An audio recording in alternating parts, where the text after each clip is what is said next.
اعوذ باللہ من الشیطان الرجیم۔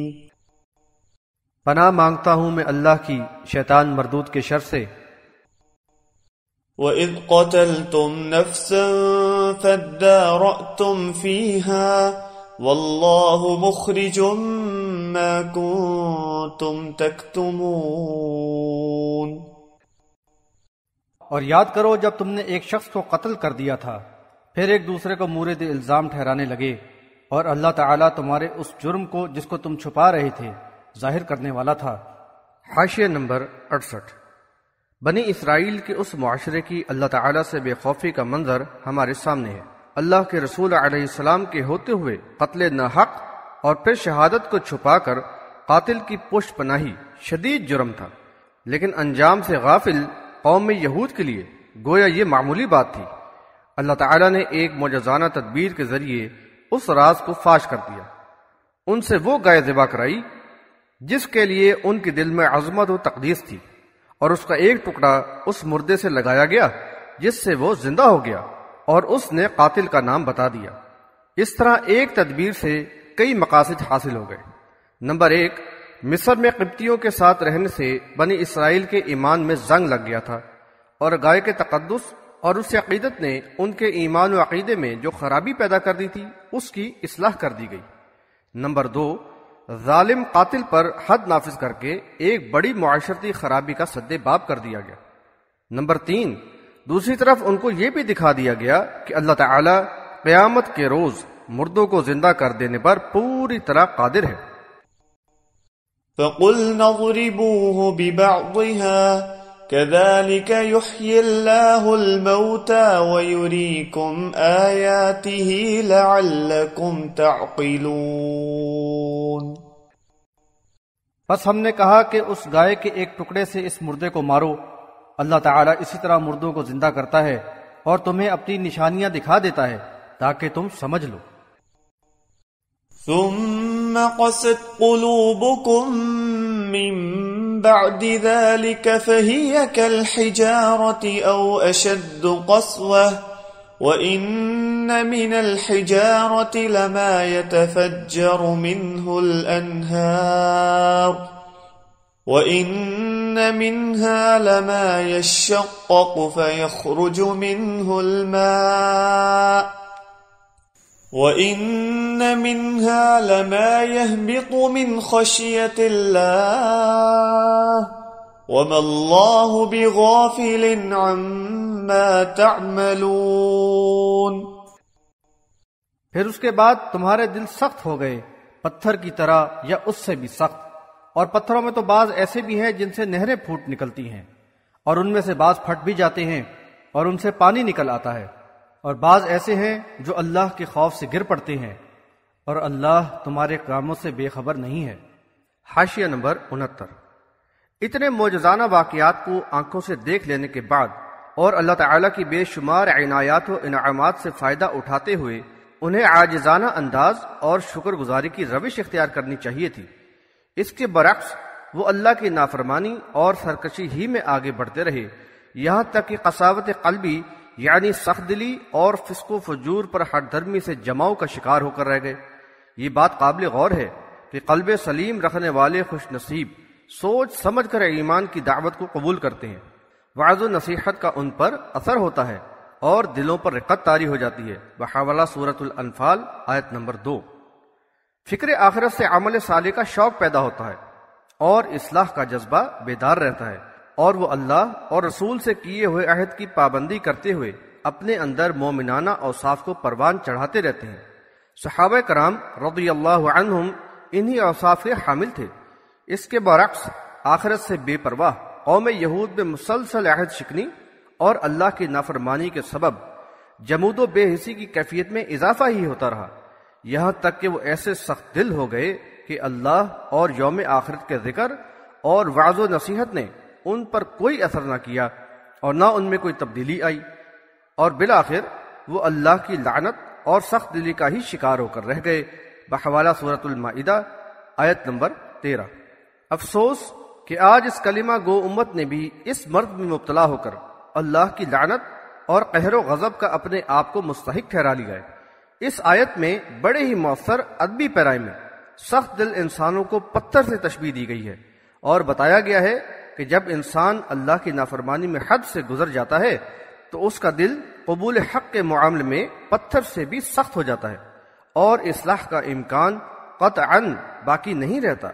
پتھر سے تو اس کی سختی کے باوجود بھی چشمے پھوٹ پڑتے ہیں اور کبھی وہ خشیت الہی سے ٹوٹ پڑتے ہیں۔ أفتطمعون أن يؤمنوا لكم وقد كان فريق منهم يسمعون كلام الله ثم يحرفونه من بعد ما عقلوه وهم يعلمون۔ کیا تم یہ توقع رکھتے ہو کہ یہ بنی اسرائیل تمہاری بات مان لیں گے اور ایمان لے آئیں گے، حالانکہ ان لوگوں میں ایک ایسا گروہ رہا ہے جو کلام اللہ کو سن کر جانتے بوجھتے علم کے باوجود اس کو بدل ڈالا کرتے ہیں۔ حاشیہ نمبر 70۔ ان آیات میں بنی اسرائیل کی پیشہ ور علماء کی فریب کانہ روش اور تقلید اعمیٰ کے شکار عوام کی رسمی دینداری کا ذکر کیا گیا ہے۔ کتاب اللہ جو انسانوں کے لیے ذریعہ ہدایت ہوتی ہے، اس کی طرف رجوع کرنے کی بجائے آبائی دین، بزرگوں کی اقوال اور ورثے میں ملے ہوئے توہمات، باطل نظریات اور رسم و رواج ہی کو دین کا نام دے دیا جاتا ہے۔ عوام علماء و مشائخ پر اندھے اعتماد کو بزرگوں کی تعظیم کا نام دے کر ان کو تنقید سے بالاتر قرار دیتے ہیں، جبکہ یہ پیشہ ور علماء و مشائخ آخرت سے قطعاً غافل ہو کر اس صورتحال سے فائدہ اٹھاتے ہوئے دین کو کمائی کا ذریعہ بنا کر دنیاوی فوائد سمیٹنے میں لگ جاتے ہیں۔ ان پیشہ ور علماء کی مفاد پرستانہ روش پر یہاں بڑا مؤثر تبصرہ کیا گیا ہے۔ کلام اللہ کو سن کر تحریف اور دانستہ اس میں تبدیلی کر کے لوگوں کے سامنے پیش کرنا گویا ان کا ذوق بن گیا ہے تاکہ ان کے دنیاوی مفادات پر زد نہ پڑنے پائے۔ وَإِذَا لَقُوا الَّذِينَ آمَنُوا قَالُوا آمَنَّا وَإِذَا خَلَا بَعْضُهُمْ إِلَى بَعْضٍ قَالُوا أَتُحَدِّثُونَهُم بِمَا فَتَحَ اللَّهُ عَلَيْكُمْ لِيُحَاجُّوكُم بِهِ عِندَ رَبِّكُمْ افلا تعقلون۔ جب وہ مومنوں سے ملتے ہیں تو کہتے ہیں کہ ہم ایمان لے آئے، اور جب ایک دوسرے کے ساتھ اکیلے ہوتے ہیں تو کہتے ہیں کیا تم ان مومنوں سے وہ باتیں بیان کرتے ہو جو اللہ نے تم پر کھولی ہیں تاکہ وہ تمہارے رب کے پاس ان باتوں کو تمہارے خلاف بطور حجت پیش کریں؟ کیا تم عقل سے کام نہیں لیتے؟ حاشیہ نمبر 71۔ دعوت حق کے معاملے میں بھی ان کا رویہ منافقانہ و فریب کارانہ ہے۔ ایمان تو لاتے نہیں، البتہ نئے ایمان لانے والوں کو فریب دے کر ظاہر یہی کرتے ہیں کہ ایمان لے آئے ہیں تاکہ ان کو یہ موقع حاصل رہے کہ ایمان والوں کو ورغلا کر اصل دین سے برگشتہ کریں اور اپنے ساتھ ملائے رکھیں۔ بحوالہ سورہ آل عمران آیت نمبر 99۔ ایمان والوں کو ہوشیار کیا گیا ہے کہ وہ ان فریب کاروں سے توقع نہ رکھیں کہ یہ ان کی طرح ایمان لے آئیں گے۔ ایک طرف تو یہ ایمان والوں کو دھوکہ دے کر ان سے ملتے رہتے ہیں تو دوسری طرف اپنے ہم مسلکوں کو پٹی پڑھاتے رہتے ہیں کہ اپنی خصوصی مذہبی رازوں کو مسلمانوں پہ کیوں ظاہر کرتے ہو؟ ایسا نہ ہو کہ وہ اللہ کے ہاں تمہاری ان باتوں کو تمہارے خلاف دلیل کے طور پہ پیش کریں اور تم پر حجت قائم کر دیں۔ کیا اللہ تعالیٰ کے بارے میں ان کا یہ گمان ہے کہ وہ ان کے کھلے اور چھپے حالات سے بے خبر ہے؟ معاذ اللہ۔ اولا يعلمون ان اللہ يعلم ما يسرون وما يعلنون۔ کیا وہ نہیں جانتے کہ اللہ کو تو خوب معلوم ہے جو وہ چھپاتے اور ظاہر کرتے ہیں۔ ومنهم أميون لا يعلمون الكتاب إلا أماني وإن هم إلا يظنون۔ اور ان میں سے بعض ان پڑھ ہیں جو کتاب کا تو کچھ بھی علم نہیں رکھتے، البتہ انہوں نے بس کچھ امیدیں باندھ رکھی ہیں اور محض وہم اور گمان کو سہارا بنائے بیٹھے ہیں۔ حاشیہ نمبر 72۔ اور ان میں کتاب کا علم نہ رکھنے والے ان کے ان پڑھ مقلدین کا یہ حال ہے کہ وہ ان پیشہ وروں کے ہاتھوں بالکل ہی بے بس ہیں ان کو جس طرف ہانک دیا جاتا ہے آنکھ بند کر کے چل پڑتے ہیں، جیسا کہ آج کے کلمہ گو لوگوں کی اکثریت کا حال ہے۔ انہیں ان کے رہنما یہ بتاتے ہیں کہ قرآن کو صرف علماء سمجھ سکتے ہیں، تم نے اگر خود قرآن کو سمجھنے کی کوشش کی تو گمراہ ہو جاؤ گے، اس لیے جو ہم بتائیں آنکھ بند کر کے اسے مانو۔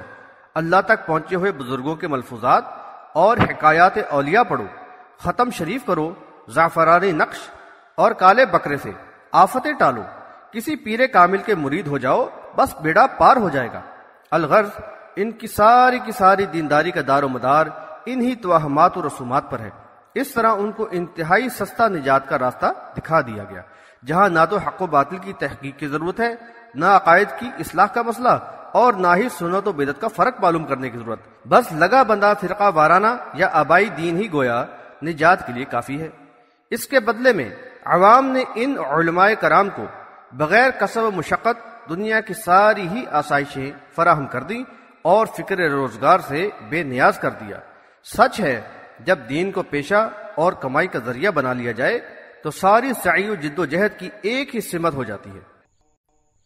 فويل للذين يكتبون الكتاب بأيديهم ثم يقولون هذا من عند الله ليشتروا به ثمنا قليلا فويل لهم مما كتبت أيديهم وويل لهم مما يكسبون۔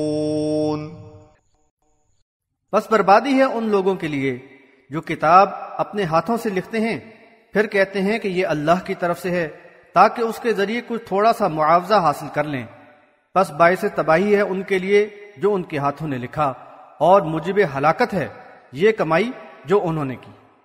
حاشیہ نمبر 73۔ یہاں اہل کتاب کے علماء کی اللہ کے عذاب سے بے خوفی اور دین فروشی کی روش پر ان کو ملامت کی جا رہی ہے۔ ان کی جسارت اور بے باکی کا یہ عالم ہے کہ کتاب اللہ کی معنوی تحریف یعنی معنی و مفہوم کو بدل کر بیان کرنے ہی پر بس نہیں کرتے، بلکہ لفظی تحریف سے بھی گریز نہیں کرتے۔ اپنے ہاتھ سے لکھے ہوئے فتووں کو لوگوں کے سامنے پیش کرتے ہیں اور اپنے موقف اور باطل نظریات و تشریحات کو کتاب اللہ میں خلط ملط کر کے لوگوں کو یہ باور کراتے ہیں کہ یہ اللہ کی طرف سے ہے۔ افسوس کے ساتھ کہنا پڑتا ہے کہ اس امت کے مفسرین اور دیگر علماء و مشائخ بھی اہل کتاب کے علماء سے کسی طرح بھی کم نہیں۔ ان کی تفاسیر اور کتابیں قرآن کے خلاف عقائد و نظریات سے بھری پڑی ہیں، اور لوگوں کے عقائد بگاڑنے اور ایمان کو شرک سے آلودہ کرنے میں ان کا بڑا ہاتھ ہے۔ الغرض اس طرح بے دینی پھیلانے اور لوگوں کو گمراہ کرنے کے طرز عمل کو انہوں نے پیشہ بنا لیا ہے۔ کیسی بری کمائی ہے جو یہ لوگ کر رہے ہیں، یہ بالآخر ان کی دنیا اور آخرت کی ہلاکت اور رسوائی کا سبب بن جائے گی۔ دوسری طرف یہ اندھی تقلید کے عادی عوام ہیں جو ان گمراہ کرنے والوں ہی کو اپنا رہنما بنائے ہوئے ہیں، ان کی ہر بات کو بے چوں چرا دین سمجھ کر قبول کرتے چلے جا رہے ہیں، کتاب اللہ کی بجائے اپنے علماء کے فتووں کو مانتے ہیں اور انجام سے غافل ہلاکت و بربادی کی طرف دوڑے جا رہے ہیں۔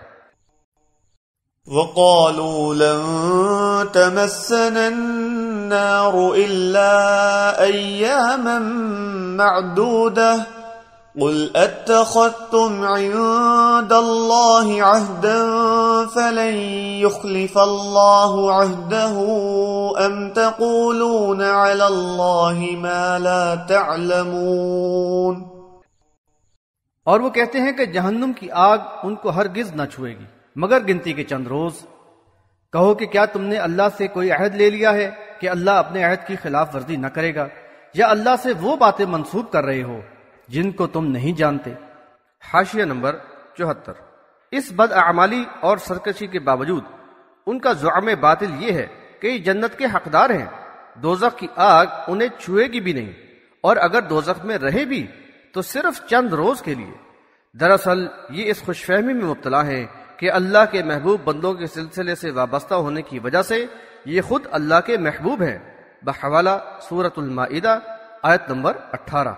اللہ تعالیٰ نے اس کی سختی سے تردید فرما دی ہے کہ اللہ نے تو ان سے کوئی ایسا عہد و پیمان نہیں کیا ہے کہ ان کی ہر قسم کی سرکشی و نافرمانی کے باوجود ان کو سزا نہ دے، کیسی بے سروپا باتیں یہ اللہ سے منسوب کر رہے ہیں. اللہ کے یہاں حسب و نسب اور سلسلوں کی کوئی حیثیت نہیں، وہاں تو ایمان خالص اور عمل صالح ہی پر فیصلہ ہوگا. بلى من كسب سيئة وأحاطت به خطيئته فأولئك أصحاب النار هم فيها خالدون. بھلا کیوں نہیں، جس کسی نے کوئی برائی کی اور اس کے گناہوں نے اسے اپنے گھیرے میں لے لیا تو یہی لوگ جہنمی ہیں، وہ ہمیشہ اسی میں رہیں گے. حاشیہ نمبر 75. ان پیشور علماء و مشائخ اور ان کے اندھے متبعین کے باطل نظریات پر بھرپور چوٹ لگاتے ہوئے فرمایا کہ اگر یہ اللہ کے محبوب ہی ہیں تو پھر اللہ انہیں ان کے گناہوں پر عذاب کیوں دے رہا ہے. بحوارہ سورۃ المائدہ آیت نمبر 18. اللہ کی تو یہی سنت ہے کہ جو کوئی نافرمانی کی روش اختیار کر کے بد اعمالیوں میں غرق رہے گا تو ایسے سارے ہی لوگ ہمیشہ کے لیے جہنمی قرار دیے جائیں گے. اور جو لوگ اللہ اور رسول صلی اللہ علیہ وسلم پر ایمان لائیں، اپنے ایمان کو شرک سے پاک کر کے عمل صالح کی روش اپنائیں اور اللہ اور رسول صلی اللہ علیہ وسلم کے حکم کے مطابق ایمان کے تقاضے پورے کریں تو وہ جنت کے دائمی وارث بنا دیے جائیں گے. والذين آمنوا وعملوا الصالحات أولئك أصحاب الجنة هم فيها خالدون. اور جو ایمان لائے اور انہوں نے اچھے کام کیے تو یہی لوگ جنتی ہیں، اس میں ہمیشہ رہیں گے.